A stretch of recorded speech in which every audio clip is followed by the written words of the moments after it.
साक्षी, तू कितना पढ़ेगी रे? क्या करेगी इतना पढ़ के? तो क्या, देखो ना, रज्जो की सगाई हो गई है। इसका पति बैंक में अफसर है, फिर उसे पढ़ने की क्या जरूरत।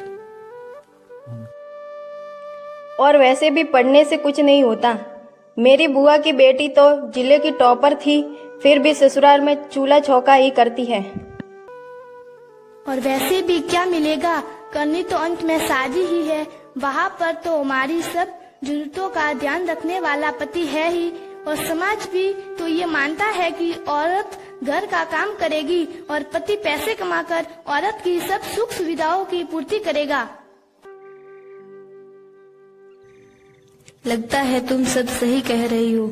ऐसा तो मैंने कभी सोचा भी नहीं।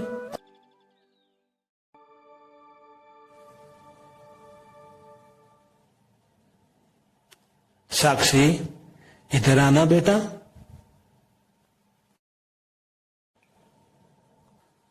साक्षी बेटा, अब कल से तो कॉलेज नहीं जाएगी बेटा। पर बाबा, अचानक से ये फैसला?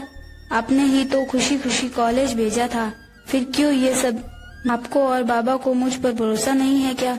मैं तो आपकी बेटी हूँ, आपकी साक्षी हूँ ना।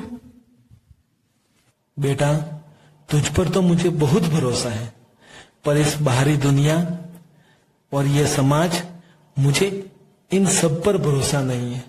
मैं नहीं चाहता कि कुछ ऐसा हो कि हम समाज में मुंह नहीं दिखा सके। और बेटा, वैसे भी पढ़ाई की क्या जरूरत है? हम औरतों का तो काम ही घर संभालना है, और हमारा जीवन तो आसानी से गुजर ही जाएगा ससुराल में। पर माँ, मुझे पढ़ना था, मैं पढ़ना चाहती हूँ। बेटा, मैंने तेरी हर बात मानी है, पर आज तेरा ये बाप तेरे सामने भीख मांगता है। तू ये पढ़ने की जिद छोड़ दे। छन से जो टूटे कोई सपना, जग सुना सुना लागे, जग सुना सुना लागे, कोई रहे ना जब अपना, जग सुना सुना लागे, जग सुना सुना है तो। अरे साक्षी बेटा, कहाँ है तू? आजकल कॉलेज नहीं आ रही? मैंने अब पढ़ाई छोड़ दी है मैम। अरे रुक तो सही, ये घड़ा रख और मेरे से बात कर पहले। क्या हुआ अचानक ये सब? तुझे तो पढ़ना था ना, और तू तो पढ़ने में भी अच्छी थी। कुछ नहीं मैम, सब ठीक है। मैं चलती हूँ, देर हो रही है मुझे। साक्षी, मुझे पता है तो कुछ छुपा रही है मुझसे। बता बेटा, क्या बात है? विश्वास रख मुझ पर।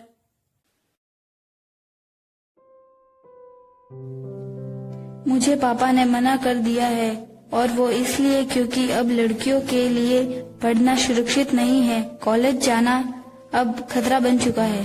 बस इन्हीं बातों से पिताजी मजबूर हो गए। और वैसे भी पढ़ लिख कर अच्छा जीवन ही तो मिलता है, वो तो हमें ससुराल में भी उपलब्ध हो ही जाएगा। तो फिर आप ही बताइए मैम, पढ़ने का और फिर क्या कारण बचा? तो ये बात है, मुझे पता ही था कि जरूर कुछ खास वजह होगी, और तूने जो कहा है वो गलत नहीं है, पर इसका ये समाधान नहीं है कि हम अपने आप को घर में बंद करके बैठ जाएं। बिना पढ़े लिखे ससुराल में सब सुख सुविधाएं तो मिल जाएंगी, लेकिन इससे तेरे जीवन का कोई विकास नहीं होगा। बेटा, ये बहुत नासमझी है कि पढ़ाई लिखाई करने से नौकरी लगती है और जीवन में सुख सुविधाएं मिलती हैं। शिक्षा इतनी छोटी चीज नहीं है। शिक्षा से जीवन सुधरता है। बगैर शिक्षा के इंसान जानवर के समान है। तो मेरे बच्चे, पढ़ना लिखना इसीलिए जरूरी है ताकि हम कायदे के इंसान बन पाए।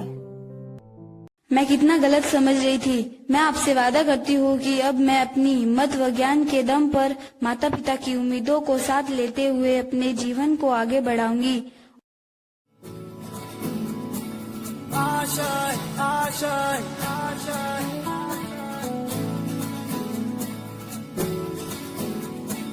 आशा आशा आशा कुछ पाने की हो आस आस, कोई अरमा हो जो खास खास आशाएं, हर कोशिश में हो बार बार, करे दरियाओं को आर पार आशाएं।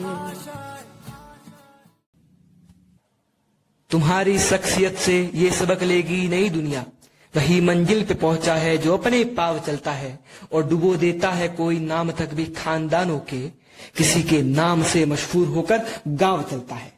जी हाँ, ठीक इन्हीं पंक्तियों को सार्थक किया है हमारे गांव की बेटी साक्षी ने, जिन्होंने इस जिले की पहली महिला जिला कलेक्टर बनकर हम सबका नाम रोशन किया है।